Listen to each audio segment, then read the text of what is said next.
At Sierra, you'll always find apparel, footwear, and gear for 20 to 60% less than department and specialty store prices. But right now it's clearance time, so you can save even more on everything you need to get active and outside. Visit your local Sierra store today.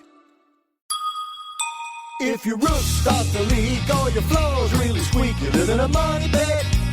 Money pit. If your basement needs a pump or your place looks like a dump, live in a money pit. Money pit.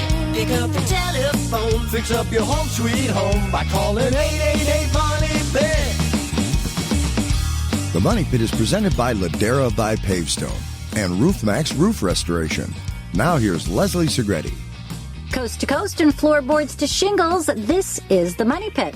I'm Leslie Segrete, joined by my amazing partner in crime, Jim Kenzie. What's happening? I was happy just with being a sidekick. Now I'm a partner in crime. Okay. Yeah, heck yes, partner in crime. All right. You know, Jim, it's been a super expensive summer here in the Segrete household. You ain't the kiddin', as they say. We replaced that really large leaky window. Then the ice maker died in my refrigerator. Then the central air conditioning aged itself out at 16 and said, bye-bye during a heat wave. The bedrooms at one point, Jim, were 92 degrees. Holy cow. I also learned that you can order window units by Instacart. I had no idea. At 5 a.m. at my Good Morning America studio, one of my coworkers was like, Leslie, go on Instacart. You can order some air conditioning. I was like, you cannot. That's too big. They won't deliver. But they did. They did. That's great. By 6:30, I had 3 window units waiting at my front door for me. Nice. I mean, it's just bananas. So I'm super thankful that I was able to manage the repairs. It definitely helped me clean out the attic and the boiler room. I mean, who knew that we even had this much stuff squirreled away? Well, I mean, I knew, but now it's gone. That's going to be great. Yeah, and you probably don't want to hear that the office pool has it by October. You'll be replacing your generator. You don't want to hear about that, though. Right? Don't even say those words. You jinxed me, Jim. Jesus, Jim. Why would you say that? Well, $20 is $20, Leslie. No, you got a good one. You're in good shape there. As she Googles lifespan of 20 kW. Well, anyway, thanks for that, Jim. All right. We got a great show for you guys. Let's not harp on all of the crazy expensive non-planned home improvements that were not like a fun vacation or a pair of shoes. Jesus, Jim. Amen. How's that for setting up the tone of the show for you, Leslie? Just when I thought I had cooled down from the AC, now I'm all worked up again. All worked up. Oh, you know I love you. I got to get under your skin. Well, you did it. So let's move on. What do we have this show? Oh, I know. I have to tell you guys. Coming up this hour, while the stress clock in my brain calculates lifespan of generators, the other side of my brain is going to tell you about the show. Coming up, guys, if you are thinking about painting your home's exterior and that's kind of on your to-do list, August might be the perfect time to do it. Coming up, we're going to share why late summer offers ideal conditions for long-lasting paint jobs. Plus, we're going to have tips to help you get pro-level results. And your roof may not be leaking yet, but why wait for it to fail? Coming up, we're going to share how a quick roof tune-up from RoofMax can help your roof last longer, save you thousands, and even support a great cause. And how old is your water heater? If it's more than 10 years old, you might be living on borrowed time. Coming up, we're going to share the warning signs that it's time to replace it, the maintenance that can extend its life, and the latest options for more efficient hot water before your next shower turns icy cold. But first, we want to help you with what's on your to-do list. So give us a call now at 888-MONEY-PIT. Jim, who's first? Oh, it's your generator. I'm not doing so great. Margie is in Ohio with a cleaning question. What's happening there, Margie? I have maple kitchen cabinets, and above the hood area, it is very dirty from the fan and from cooking, and there's a residue on the cabinet. And I was wondering what type of product I could use to take off the grit that is on the cabinet without damaging the maple cabinet. All right. So, Margie, the area that you're describing is sort of the area above the hood, and that's generally a very greasy spot in the kitchen under the best of circumstances. So I think your first step is to try to clean it with a grease remover, like an orange-based cleaner or something called Goof Off. But I can't think of like the exact name. It's like of the best product, but definitely an orange-based cleaner or even Murphy's oil soap will definitely do the trick into cutting that grease buildup. And then you can sort of see how you do. If you're going to start messing with the sheen or the finish of that cabinet on its own, you're going to have to work with the rest of the cabinets to sort of match everything up. So before you think about refinishing those and then, of course, the rest of the space, I would start with some good old-fashioned elbow grease and see where you go. Taking the doors off of the hinges to do this might help a lot because it gives you some leverage to kind of scrubbing it a little bit more. If you're able to take the doors off and work on a flat surface to get some better leverage, that should help you with the cleaning process. If it works, it might be a situation where you're like, hey, look how amazing those cabinets work, and kind of just keeping going around the rest of the space, because even though they're not terribly dirty, the rest of the cabinets, they probably have a couple of years of cooking grossness on them and could benefit from a good cleaning. I mean, you never know. Once you get going, you could be like, wow, there's a whole other color under here that I didn't even know existed. Good luck with that. I mean, you're definitely going to get your arm work in for that day. You betcha. Thanks for calling the Money Pit, Margie. This episode is brought to you by State Farm. Knowing you could be saving money for the things you really want, like that dream house or ride, is a great feeling. That's why the State Farm Personal Price Plan can help you save when you choose to bundle home and auto. Bundling, just another way to save with the Personal Price Plan. Prices are based on rating plans that vary by state. Coverage options are selected by the customer. Availability, amount of discounts and savings, and eligibility vary by state. All right, Leslie, from Illinois, we've got Joey. He's on the line with a question about roofing. How can we help out, Joey? Yeah, I need to replace my roof because it's like 22 years old. I kind of want to do it myself because I've done other home improvement projects, but don't know the proper way to do it and all that. All right, so what kind of roof are you thinking about? Asphalt, shingles, something else? No, I want to do a metal roof so I don't have to do it again. All right, a metal roof is awesome. I mean, are you planning on spending a lot of time in the home, Joey, like the next 40, 50 years? Yeah, I think so. All right, great. Because metal roofs, while they're more expensive than asphalt, you know, they are what the industry calls an investment grade roof, meaning it's going to be around for a very long time. If it's done well, you will not have to do it again. I mean, does the roof have like a good pitch on it? Do you know what the slope is? It's a bungalow house, so it's not really a steep pitch on there, no. All right. So with your type of home, with this type of project, regardless of whether you go asphalt shingles or not, I would recommend that you take whatever roofing is off on there currently, get down to the sheathing, so get that off. Make sure that the sheathing is in good condition, and then you're going to want to put an underlayment on top of that. There's a lot of good products out there. Grace is a good manufacturer of some. It's an ice and water shield. And given the fact that you're in an area where you could see significant snow, definitely Ice and Water Shield is a good product. That goes along the bottom 3 kind of foot edge of the roof. It's one big sheet that goes around.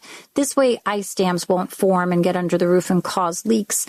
If you do choose to install a metal roof, it's generally not a DIY project because it requires a lot of special skills and practice. If you're super handy, you know, maybe you could do part of the prep work for it, but I wouldn't even recommend it. I would just go with a good pro. You can find somebody through metalroofingalliance.com. They have a ton of information about metal roofs, what the benefits are of them, how simple they are to maintain, how wonderfully they stand up to everything that Mother Nature can dish out.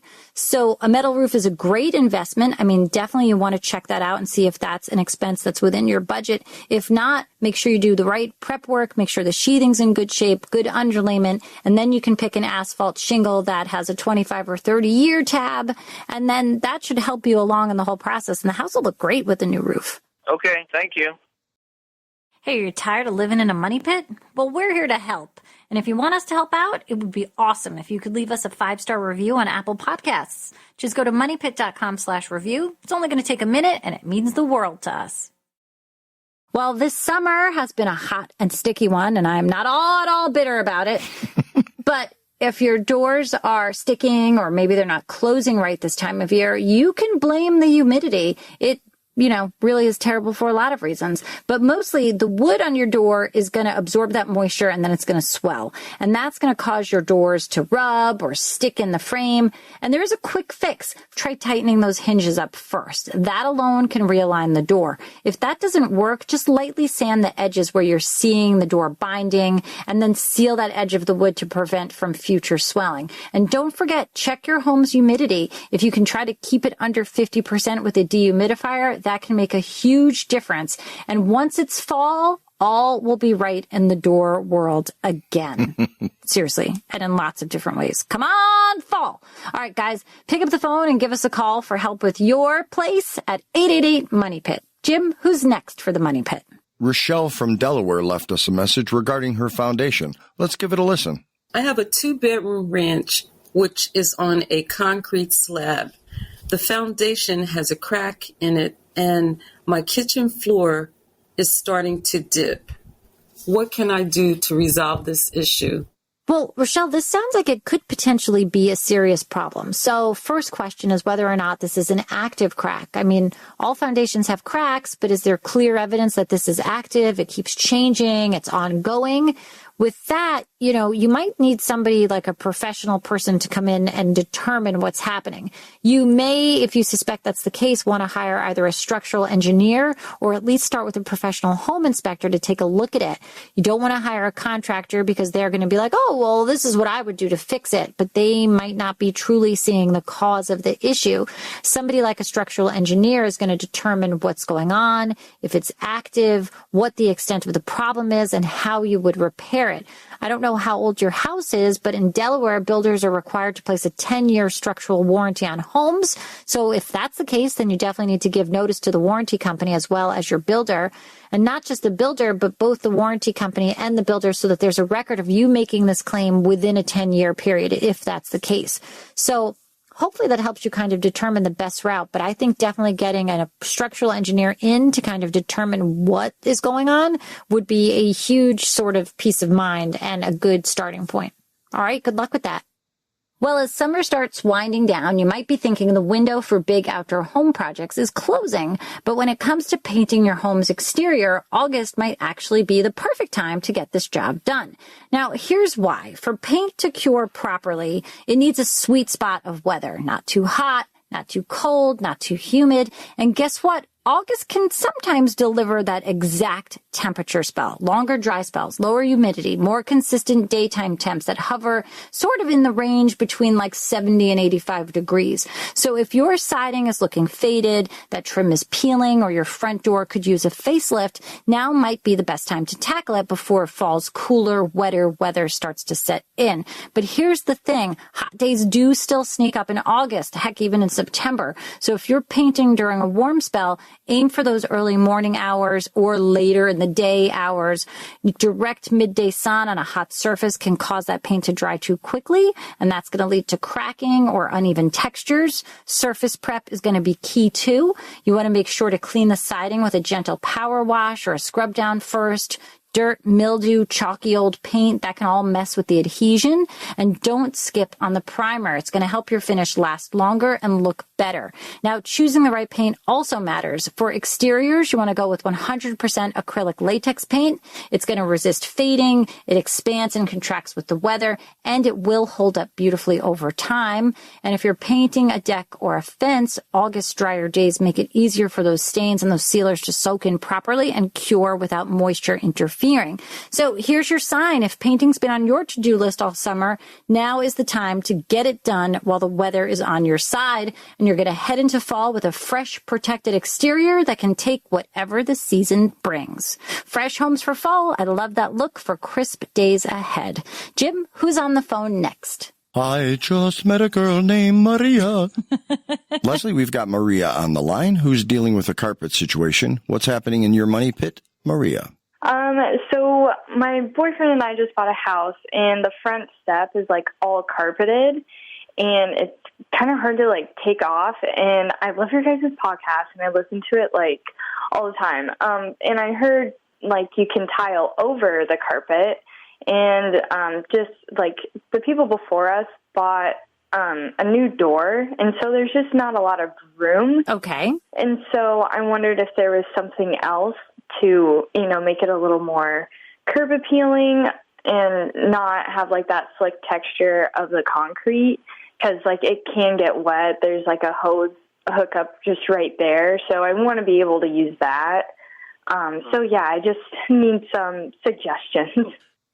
All right. Well, first of all, congratulations. That's very exciting. You've got your first house. And you know what? With that first house comes great responsibility. It always goes back to Star Wars for me. Sorry, you guys. Oh, yeah. It's got a lot of things you have to learn, and you're probably wishing that you paid more attention to those elderly relatives who are always telling a story about how to fix something or when things were built well. But I can tell you this, unquestionably, you cannot put tile on top of a carpet. I mean, I don't even think it's possible. I mean, it's probably possible. I've seen people do weirder stuff, but I would not put tile on top of carpeting. The carpet is the final flooring there in the assembly. And secondly, it's just plain weird when people use carpet outside. I know that there are exterior carpets. There are exterior area rugs, which look great on a patio, and maybe like wall-to-wall exterior carpet on a patio was popular at one time, but it is not popular now. I'm going to tell you that. And it's just something you're going to have to deal with because you've probably noticed that it's most likely glued down. And I can bet you it's probably like the most durable glue you could ever imagine in your lifetime. So it is going to be a bit of a project. Now, if we could figure out what it is, you would probably be able to work with it for all other types of projects better than what that glue is designed for, because it seems like it will never come up. Am I right? Again. Yeah, but I think in your situation, here's what you should be doing. First of all, do your best to get rid of as much of the glue as possible. There's going to be bunches of different types of glue removers out on the market. The citrus-based ones are probably like the least caustic, so it might be worth just trying some of that. I would try a smaller area and see if you have any success, but you have to get as much of that off as possible with scraping, and it's not going to be an easy project. It's just a matter of scraping and trying to get down to a flat surface and scraping some more. So when and if you get down to that flat surface, make sure that there's no loose glue there that's separating from the concrete. You're probably dealing with some sort of mystery chemistry of the glue against the paint, and you're hoping that it's all going to go together.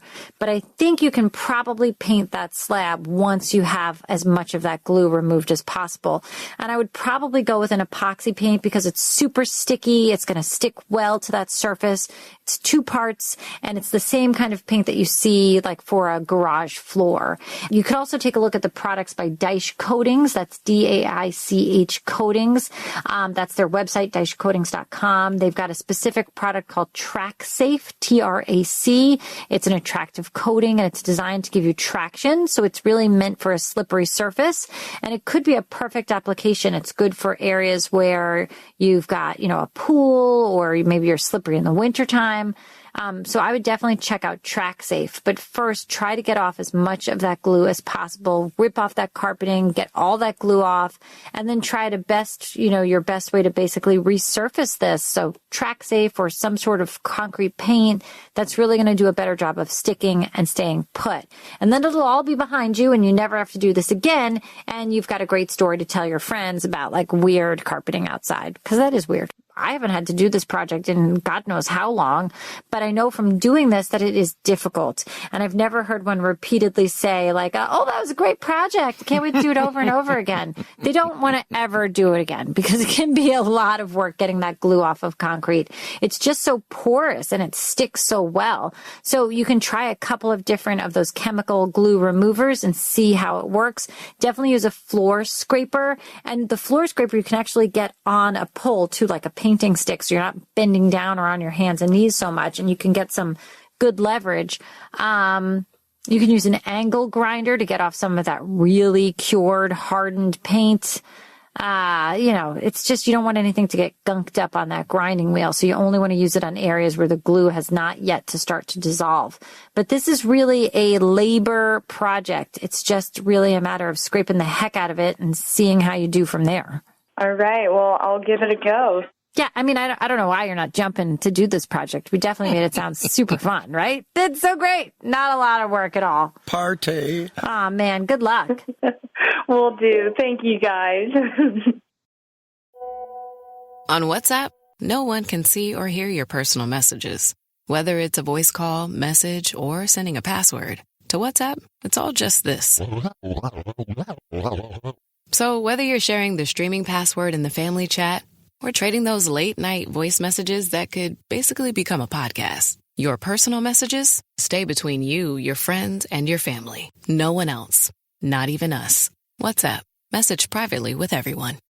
With the Venmo debit card, you can Venmo everything. Your favorite band's merch? You can Venmo this. Or their next show? You can Venmo that. Visit Venmo.me/debit to learn more. The Venmo MasterCard is issued by the Bancorp Bank N.A. pursuant to license by MasterCard International Incorporated. Card may be used everywhere MasterCard is accepted. Venmo purchase restrictions apply. Hey, do you want to make your deck feel like a real outdoor living room? Well, why not layer it with accessories that work both day and night? You want to think colorful outdoor rugs, weatherproof pillows, and a few lanterns or string lights to create ambiance after dark. If you add a small side table for drinks and a couple of potted plants to soften the space, you have done a great job. I mean, it's all about creating a cozy, functional area that invites you to linger longer, whether it's a morning coffee or evening cocktails. Both are perfect times to enjoy your new jazzed up space. Jim, who do we have on the line? We've got Butch on the line in Texas. Leslie, he's on the Money Pit with us today. He has a question about bathroom venting. What's going on there in Texas, Butch? I listen to you guys every week, and you solve a lot of my problems that I had with my Money Pit. Well, we're glad we could help you out. What's going on with this bathroom? I'm getting ready to put the home on the market, and I had a home inspector come out, and he noted that the bathroom off the kitchen vents directly into the attic. All right, so we're talking about the plumbing vent pipe, or you're talking about a bathroom fan? The bathroom fan. Okay. And he said that needed to go directly to the outside. Yeah, I mean, ideally, okay. If I were able to run some flex pipe like you would put on a dryer and vent it out directly to the wind turbine, or do I need to have someone come out and cut a hole in the roof and vent it? All right. Well, first of all, that wind turbine that you're describing is not a very good attic vent. They're famously ineffective. They look great because they spin and they make noise and they make you think they're doing something, but they don't really do a great job at venting the attic. So I certainly wouldn't just position an exhaust duct near that. Now, the best way to vent this would be to go to the nearest exterior wall. So if this is like a traditional gable roof, you can use that triangular shape sort of at the end wall of the roof structure and then have it vented out right through the siding. There is a piece of venting material that's designed to go in the wall and not leak. There's also a vent that's designed for a roof. So you can either have one in the roof or one in the sidewall. And that's really the best way to do that. The other thing that you could possibly do, and some people do this, although I'm not a big fan of it, if you happen to have large soffit vents, you could take that duct and run it over toward the soffit, just sort of point it down towards the vent. But the problem is you're going to get a lot of moisture and a lot of humidity, and especially in the wintertime, so you're going to see a lot of condensation on the wood right above it, and that can cause rot. So the best option is to take it right out through the sidewall or through the roof. But as to the idea of just sort of leaving it dangling near a turbine vent, I don't think that's going to work very well. I looked at my local home improvement store, and they had some of the flex venting units, but it said that they were not made to run more than like 30 feet maximum. Well, I mean, how many feet do you have to go? I mean, that's pretty far. Well, unfortunately, to take it to the end gable on the roof where, you know, how they traditionally at each end of the roof, there's a vent? There's a vent? Right. That's about 40 feet away. Both ways? I mean, is your house 80 feet long? It's off the kitchen, so it's about 40 feet from... Yeah, look, I don't think that's really a good option. I think you should go up through the roof and then have a roof vent put into that bathroom vent fan. I think that's the best way to do it. All right. Yeah, they make them. I mean, it's a certain configuration of venting, and that's what I would do. That's where you can use that metal flex duct, or you could use solid ducting there too. You don't have to use a flexible one. And I guess if you did want to go out to that gable, you could use the solid ducting as well. Now, you can buy that. It's actually sold flat in sections that are about 6 feet long, and then it rolls and locks together to become that round duct. And you can connect those, like several of them together, and have a long straight run of metal ducting. Okay, so that would vent the bathroom correctly then. Okay. Yeah, I mean, if that's the worst thing your home inspector found, by the way, good idea having the house inspected before you put it on the market, because this way you know what you have to deal with before a buyer is involved. So it's a good idea to do that. And if this is the worst problem they found, I think your house is in pretty great shape. So good luck with that project, and thank you so much for calling us at 888-MONEY-PIT. Thank you both so much.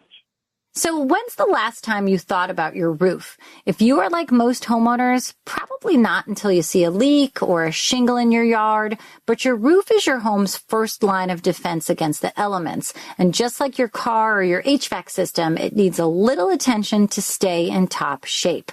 Now that's where a roof tune-up from RoofMax comes in. You want to think of it like a checkup for your roof. It's designed to catch the small stuff before it turns into those big, expensive problems. RoofMax's certified experts focus on the parts of your roof that are most prone to trouble. So things like flashing around the chimneys, nail pops that create tiny entry points for water, and vents that can degrade over time. They make these minor repairs and adjustments to keep your roof tight, sealed, and weather ready. But that's not all. RoofMax also offers their signature roof restoration treatment, and that's a scientifically developed plant-based spray that restores the flexibility and the waterproofing of those asphalt shingles. As shingles age, they dry out, they become brittle, which is when you start seeing curling and cracking and that granule loss. RoofMax rejuvenates them, extending the life of your roof for years at the fraction of the cost of a full replacement. And this is not a DIY project. RoofMax treatments and tune-ups are only applied by a nationwide network of trained and certified installers, ensuring that job is done right and your roof gets the care it needs. But here's what I really love, you guys. When you restore your roof with RoofMax, you're also giving back.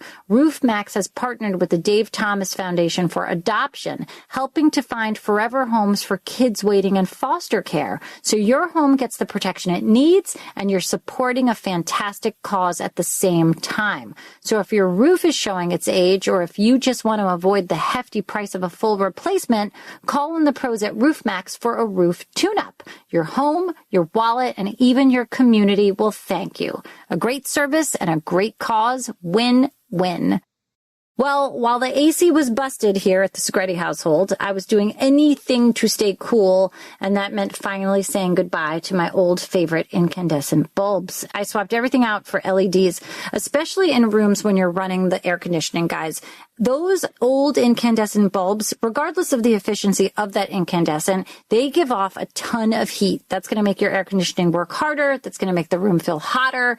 LEDs are going to stay cool to the touch, and they only use a fraction of the energy. Plus, you can get them in a variety of lighting tones, warm, daylight, whatever you pick. That's going to help you set those perfect summer vibes indoors while also staying cool. And I know it sounds like oh, I had no air conditioning for 2 weeks. But it was hot for so many reasons. So I'm going to complain about it. Yeah, because that always helps. So those changing out the light bulbs, especially in the dining room, was amazing because I had the chandelier with those little candelabra style, candle-like looking light bulbs that were 1,000,000 degrees. And now that room's it was manageable. So just swap out the bulbs. I know I'm complaining. And the great thing about LEDs, Leslie, is it puts less of a load on your generator. Jim! I'll behave. Little... Jim. Are you ready to dairy-free your mind? This summer, melt away your dairy-free expectations with So Delicious dairy-free frozen desserts. Enjoy mind-blowing flavors like salted caramel cluster, chocolate cookies and cream, cookie dough, and more. For over 35 years, So Delicious has been cranking up the flavor with show-stopping products that are 100% dairy-free, certified vegan by Vegan Action, and are so unbelievably creamy, your taste buds will do a double take. Dairy-free your mind. Visit SoDeliciousDairyFree.com. Prime delivery is fast. How fast are we talking? We're talking puzzle toys and lick pad delivered so fast you can get this puppy under control fast. We're talking chew toys at your door without really waiting fast. Pee pads, cooling mat, and peg hammer fast and fast. And there's training TREATS faster than you can say sit fast. And now we can all relax and order these matching hoodies to get cozy and cute fast. Fast free delivery. It's on Prime. So when was the last time you thought about the water heater? For most homeowners, it's one of those like set it and forget it appliances until the day it stops working, or worse, it floods your basement. So let's break it down. How long should a water heater last, and when should you replace it? Now, a traditional tanked water heater, whether it's gas or electric, is going to last 8 to 12 years. If you've got an indirect tank like the one I just replaced in my own home, that can kind of push further, sometimes 15 to 20 years. But after that, you're living on borrowed time. Mine lasted almost 23 years, which is why, even though it was working great preemptively with everything going on, the window, the fridge, the air conditioning, I just also replaced the water heater because I was like, why do I feel like you are next? Yep. I didn't want to deal with that. Smart move. So what are some of the warning signs you should be thinking of when it's time for a replacement? If, say, the hot water suddenly looks rusty or smells metallic or doesn't stay hot as long as it used to, that is a red flag. Also, listen for rumbling or popping noises. That could mean that there's sediment buildup causing the tank to overheat, and that's going to wear it out faster. And of course, if you see water pooling around the base, that's a sign that the tank has started leaking, and once that happens, it is time to act fast. Now, let's talk about the maintenance, because a little care can definitely help extend the life of the water heater. Flushing the tank once a year helps clear out that sediment, which reduces strain on the system and improves its efficiency.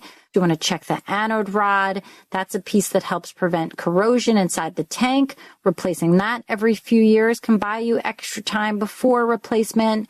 If you're shopping for a new unit, you've got a few options. Traditional tank heaters are still common, but tankless water heaters are increasingly popular. They heat that water on demand, so you're not storing hot water around the clock, and they can last 20 years or more with proper care. There's also heat pump water heaters, which are super efficient and great for reducing those energy costs, though they can require more space and upfront investment. And don't forget to size the whole water heater right for your household. Too small, you're running out of hot water. Too big, you're wasting energy. Bottom line, if your water heater is past its prime, especially if it's more than 10 or 12 years old, it might be time to start planning for a replacement before it fails. Trust me, a cold shower and a flooded basement are not the kind of surprises anybody wants. I can't help truly, Jim, but feel like I've dodged a bullet here in replacing my water heater. Yeah, that was a good move. I was just like, well, as Tom would say, what are the 3 most expensive words in home improvement? Yep, might as well. While you're at it, wait, mine's 4. Either way, it's good advice, Leslie. Tom always had good advice, so. All right, guys. Jim, who's up next? Oh, Leslie, there's nothing I love more than cleaning a bathroom. It's my favorite chore. Well, and the shower. Those 2 things. Oh, for sure. Definitely are the best. Not. But in Texas, Charles is dealing with this issue. Let's see how we can help. What's up, Charles? A few weeks ago, I was listening, and you gave out the name of a product that was really good for cleaning showers. You just sprayed it on, I believe, and it was a short name, like 3 letters. Yeah, Charles, I think you're talking about CLR. That means calcium lime rust. And it means that because that's what that product will remove. So it's a pretty good product for cleaning tile and all of those other bathroom wall surfaces. It's pretty easy to work with as well. So pick some of that up, give it a try. It's not expensive, and I think it could do the trick. It's also great with rust stains that happen to get into toilet bowls and that sort of thing. So while nobody likes cleaning a bathroom, we certainly like it when we find the product that does the job. So I would give CLR a try. All right, Charles, good luck. Jim, let's jump into our Money Pit email bag and see what's going on. I know a lot of people write in, so let's help somebody out today. Yep. First up, we've got Julie in Nebraska, and she wrote to us, and she says, I'm a new first-time homeowner. Congratulations. I'm going to change all the paint colors inside, and I can't figure out what finishes to use. I've got kids who love to make messes, which is basically all kids, by the way. So welcome to that club. Which finish is easiest to clean? Good question. Well, a vinyl wallpaper. It's probably the easiest. But, I mean, seriously, painting is a great way to make a new home yours. And so congratulations on the new house. And also congratulations on that house full of kiddos who love to make messes, because that is just their job. That's what they do. Mm-hmm. So there's a ton of finishes. I mean, you've got the basic flat, kind of the generic flat paint, although I cannot remember the last time I painted anything with a flat finish. But flat's kind of that generic basic one. It's non-reflective. And there's times when you really don't want to see anything reflected off of anything, like the ceiling, or if you have a wall that had texture that you kind of removed some of that texture off of, and maybe it wasn't finished well. And if you put a paint with a sheen on it, it's just going to really reflect those differences, and you'll notice them more than a flat paint would. A flat paint's going to kind of make all that just kind of disappear. Downside to a flat paint, unless you specifically buy a flat paint that's like called a cleanable or a washable flat paint, you're going to have a tremendously difficult time cleaning that flat paint. It's just not going to wash as well. I personally love eggshell. It's kind of a sheen that's just above a flat and kind of below a semi-gloss. It's so beautiful to me. It kind of, I think, makes all your colors look richer, almost velvety, sort of textural. I really do love an eggshell paint, but it's not great for every room of the house. So, and it also doesn't clean as well as, say, a semi-gloss, but it does clean pretty darn nicely if you ask me. So I love that. Then let's think about the other end of it that's really easy to clean. It is a high gloss, but a high gloss paint also needs a very specific spot. I think high gloss is really good for cabinetry or for trim, something that needs like a hard finish that you're going to be cleaning or wiping a lot. But the difference here that really I think makes the most of a difference when you're painting a project is the quality of that paint. You can actually clean a wall that's painted with flat paint if it's the right kind of flat paint. You can extend the life of a project if the paint is in better condition. I also think we forgot to talk about semi-gloss. I love to use semi-gloss kind of on trim work. It's sort of in between an eggshell and a glossy. It offers good stain resistance. I don't use it for cabinets because I do like the extra sheen on a cabinet and the extra cleanability. It's great on kids' room walls, even a bathroom wall. But it's the durability and the finish that works really well to make it last there. I hope this all helps you out. Good luck with the new house, Julie. Good luck with all the painting. Good luck with those messy kids. They grow up. Mine are now almost 13 and 17. They still make messes, just different kinds of messes. So it's a never-ending project. But good luck with it, because it's going to be a super fun adventure. And Jim and I are here at the Money Pit to lend you a hand whenever you get stuck or you just want to complain, because I love to hear it. And that's a wrap for this hour of the Money Pit Home Improvement Show. We hope you picked up some great tips, from refreshing your deck decor to spotting when it's time to replace that aging water heater, and learning that generators last 20 to 30 years. Touche, touche. Remember, guys, your home never takes a season off, so keeping up with these projects can save you time, money, and hassle down the road. Thanks so much for listening. We'll catch you next time. Remember, you can do it yourself, but you don't have to do it alone. On the Money Pit Radio Show. On the Money Pit Radio Show. Pick up the telephone, fix up your home sweet home by calling 888-MONEY-PIT. Woo! Warning, the following ZipRecruiter radio spot you are about to hear is going to be filled with F-words. When you're hiring, we at ZipRecruiter know you can feel frustrated, forlorn even, like your efforts are futile, and you can spend a fortune trying to find fabulous people, only to get flooded with candidates who are just fine.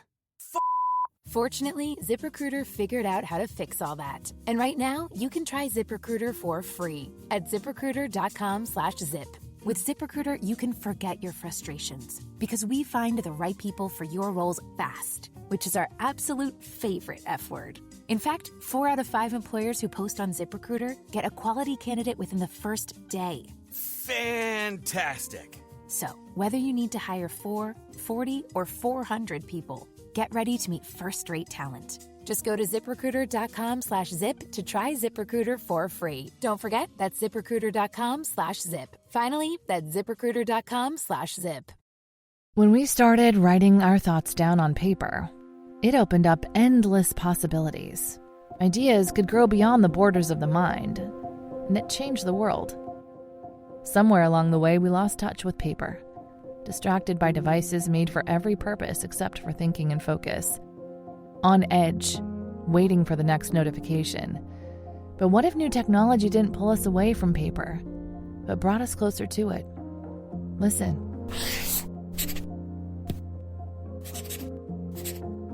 That's not paper. It's the sound of the new Remarkable Paper Pro, rewriting the future. A paper tablet with a true color ink display, gentle reading light, and unheard of tactility. With digital features for taking notes, thinking, and organizing, without any distractions. Paper is about to change the world again. Get your paper tablet at remarkable.com today.